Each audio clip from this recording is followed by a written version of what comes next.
Welcome back to my channel. Today we're going to install WordPress on a cPanel. Last video was about like how can you install WordPress specifically on a Bluehost. So first of all, you have to come on your cPanel. This is a dashboard. So now just come down and then you can see a WordPress. So let's go here. Okay.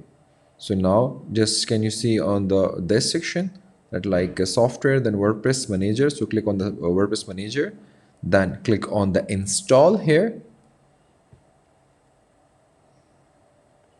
Now just select your domain. Here I have created a subdomain wordpress.dqlab-stgu.com. I select this domain.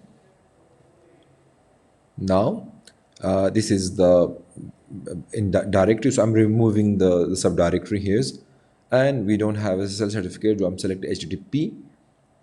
Now just click here, like you have to create a username and a password. So the username is admin and the password is pass8123. Now come down, click on the install. Okay, now finish installation. That's it.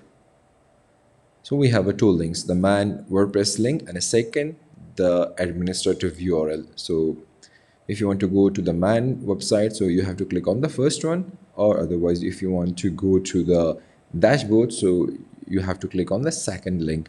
Here this is a man dashboard, the WordPress dashboard. If you want to check the website, so just click on the my blog visit site.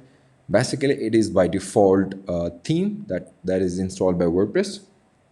Much for watching this video. In next video we will talk about how can you build a website with Elementor. I'll be very happy if you subscribe my channel. Thank you.